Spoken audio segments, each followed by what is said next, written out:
everyone, Tiffany here to talk about the monkey mind. Have you ever heard this term before?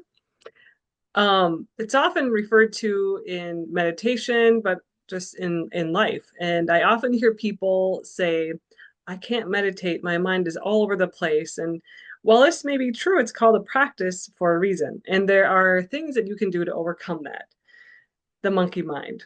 Think of a time when you saw a monkey in real life. Maybe it was in real life in the wild, like I did in India recently. Maybe it was at the zoo or on a show on TV. They're all over the place, jumping around, going from here to there, just crazy, right? So while trying to focus or meditate, the monkey mind can be very distracting. It can curb your creativity and really allow your ego to get involved too much in your daily life. So here are some tips to create a meditation practice while taming the monkey mind. So the first thing that comes to mind is yoga. The practice of asana or yoga postures were originally designed to prepare the body to sit for meditation. This includes not only physically stretching the body so that you can actually comfortably sit without getting pain for a longer period of time, but also while you calm the physical body, it triggers your mind so that it follows. One of my favorite meditation teachers once said yoga is the gateway drug to meditation. And he's a lifelong meditator. So I've always loved that because it's so true. Next, calming the monkey mind starts outside your meditation practice and off your cushion or mat. During the day, practice moments of mindfulness. So mindfulness and meditation go hand in hand, but they are quite different. So instead of rushing around mindlessly all day, try to be more mindful. Here's some ideas.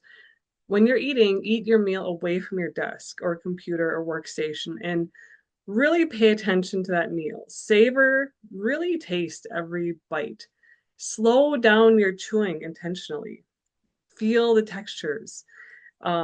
Eat with intention, eat with a positive mindset, not rushing, not talking about something controversial, not distracted with television or anything else. This is a really great habit in general. If you're strolling outside or inside, notice the dandelion growing in the cracks of the sidewalk. Notice its beauty. Notice a piece of artwork on the wall and really take it in. Take time to smile and say hello to someone passing by or helping you at a store. And really look them in the eye and take that moment to be intentional about your interaction. Notice all of your senses throughout the day. We already talked about taste and sight. How about touch? Really feel a soft blanket covering your lap. Or if you have a pet, take time to slow down and really engage in the sense of touch while petting its fur. You can do the same with your other senses, your hearing, your smell. What are you hearing? What are you bringing into your hearing? Is it quiet and peaceful? Is it loud and just and all over the place like a monkey? Just really notice. Try to minimize distractions and overstimulating your senses throughout the day. Okay, while you're in your meditation, there are some tricks that I use if my mind is wandering or if I'm tired. So first, after checking your posture, making sure everything's aligned, you're not slouching, and making sure your breath is diaphragmatic. If we breathe up here, it's more of a fight or flight breath. We're not going to relax. It's anxiety producing. We'll do a whole other topic on that. Making sure your breath is diaphragmatic. So in your belly, feeling your belly expand as you inhale, contract back as you exhale. I like to try to count my breaths. So I'll count up to 10. If you get lost or your mind wanders halfway through, start over. If you get to 10, start over. And then eventually drop the count and see how you do. I might also open my eyes and have a soft gaze at a candle in front of me. I might use a mantra, and this word might be new to you. It's just a word or a phrase in whatever tradition you may follow or not follow. It could just be a word such as peace. If you have a personal mantra, that's another topic. You can use that. If not, and you're like, I don't know what mantra to use, there's a wonderful universal mantra called So Hum. It means I am that. And I like partnering with the breath. So increasing, inhaling, so exhaling hum. Something else, a tool I use in my meditation practice is called a mala, or in other traditions is called prayer beads. And you just count, it's usually 108 beads, which is a significant number, another topic. But just with each mantra, so hum, you go through your beads in your mind.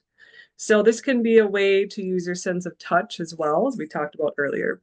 So I like using a mala in my meditation practice. Um, then, you can use guided meditations that can be particularly helpful, especially when beginning a meditation practice. There's many apps and resources. The one I like to use is called Insight Timer. I'm not sponsored or anything, but I really love this. There's even courses you can take, but there's a lot of free resources, instrumental music, guided meditations, ranging anywhere from 1 minute to an hour or more. There's varying lengths of time. So that can be very helpful as well.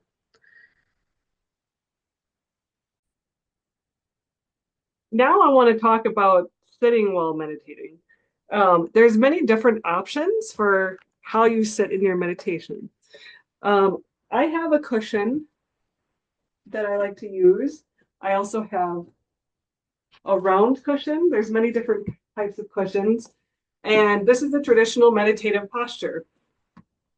Hands on the knees, can't see my knees very well, and sitting up nice and tall in the line.